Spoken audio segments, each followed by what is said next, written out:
Good evening students. मैं प्रशांत सिंह आपके अपने यूट्यूब चैनल जीएसएम कॉलेज में आपका हार्दिक स्वागत करता हूं।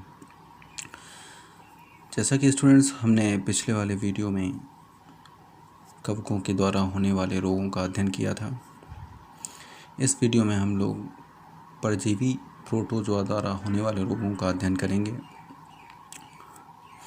यानी कि ऐसे रोग जो कि पैरासिटिक प्रोटोजोआ के द्वारा उत्पन्न होते हैं, ये सारे रोग क्या कहलाते हैं? प्रोटोजोअन डिसीजेस कहलाते हैं।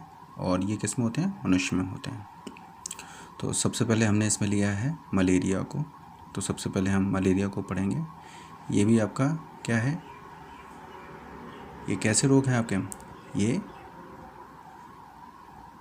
इनको क्या कहेंगे हम?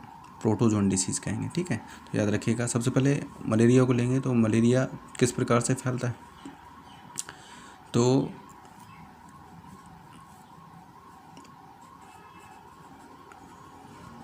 प्लाज्मोडियम विवैक्स एक प्रोटोजोन है। ये क्या है? ध्यान से समझिएगा इसको। प्लाज्मोडियम विवैक्स जो है एक प्रोटोजोन है। और भी इसकी बहुत सारी प्रजातियां होती हैं, जैसे प्लाज्मोडियम फैल्सीफेरम है, प्लाज्मोडियम मलेरियाई है। ठीक है, तो ये सारी 1, 2 और 3 ये तीनों प्रजातियां हैं। ठीक है, और ये क्या है? ये एक परजीवी प्रोटोजोआ है। ठीक है, जो क्या करता है? मलेरिया का कारण बनता है। अब बनता कैसे, इसको समझिएगा। डायरेक्ट कांटेक्ट नहीं कर पाता है ये किसी भी ह्यूमन बॉडी में, तो क्या करता है? इसको किसकी आवश्यकता पड़ती है? एक वेक्टर की आवश्यकता पड़ती है, जिसको हम लोग बोलते हैं वाहक। यानी कि जो इसका जो वाहक होता है वो होता है मादा एनाफ्लीज। क्या होता है? मादा एनाफ्लीज क्या होता है? मच्छर होता है जो इसका वाहक होता है। क्या करता है? मादा एनाफ्लीज जो होता है वो प्लाज्मोडियम विवैक्स को कहाँ पहुँचाता है? ह्यूमन बॉडी में पहुँचा देता है। किसमें? ह्यूमन बॉडी में पहुँचा देता है, और व्यक्ति मलेरिया से ग्रसित हो जाता है। जो इसकी एक स्पोरोजॉइट अवस्था है, मीरोजॉइट अवस्था है, बहुत सारी अवस्थाएं हैं, आप ज़्यादा अंदर मत पढ़िएगा। तो वो किससे संबंधित है? तो पूछा जाता है मलेरिया से संबंधित है। एक वैज्ञानिक थे जिनका नाम था रोनाल्ड रॉस। ठीक है, वो भी किससे संबंधित हैं? तो वो मलेरिया से संबंधित हैं। ठीक है, तो इसको याद रखिएगा। अब इससे प्रभावित अंग क्या होता है? तो प्रभावित अंग जो होता है वो होता है स्प्लीन, जिसको आप तिल्ली बोलते हैं। स्प्लीन होता है प्रभावित अंग, और होती हैं आरबीसी, आपकी रेड ब्लड सेल्स। ठीक है, इसमें क्या होता है? लक्षण क्या दिखते हैं मलेरिया में? बहुत तेज ठंड के साथ बुखार आता है। ठीक है, अगला देखेंगे। अगला है पायरिया। सभी लोग जानते हैं पायरिया को। ठीक है,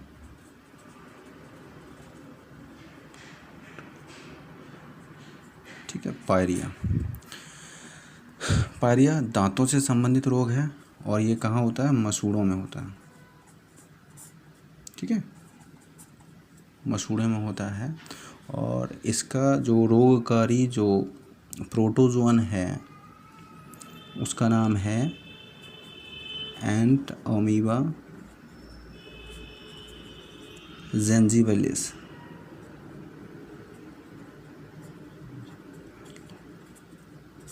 क्या है? एंट अमीबा जेंजिवेलिस। ठीक है, ये क्या करता है? ये मसूड़ों में रोग उत्पन्न करता है। मसूड़ों से रक्त निकलता है, और एक गंदी स्मेल भी आती है मुंह से। तो इसको याद रखिएगा, पायरिया को।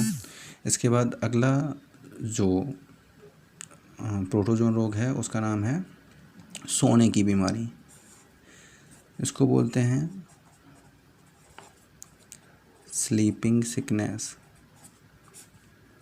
स्लीपिंग सिकनेस कहते हैं इसको। ये होता है किसकी वजह से? तो ये होता है आपका ट्रिपनासोमा,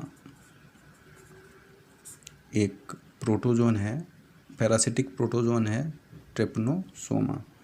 ट्रिपनोसोमा की वजह से ही सोने की बीमारी होती है। इसका भी संचरण किसी वेक्टर के द्वारा किया जाता है। तो वेक्टर कौन होता है? वो होती है, आपने सुना होगा, सीसी मक्खी। सीसी मक्खी जो होती है वो क्या होती है? इसका वेक्टर होती है। और ये किसमें संचित कर देती है? सीसी मक्खी ट्रिपनोसोमा को ह्यूमन बॉडी में संचरित कर देती है, इसका संचरण कर देती है, जिससे कि रोग किससे? स्लीपिंग सिकनेस से प्रभावित हो जाता है।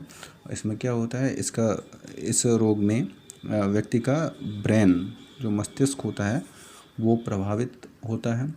बहुत नींद के साथ व्यक्ति को बुखार भी आता है। तो क्लियर हो गई होगी स्लीपिंग सिकनेस, सोने की बीमारी क्या है। अगली देखते हैं पेचिस। पेचिस जिसको हम लोग क्या कह देते हैं? डिसेंट्री बोल देते हैं।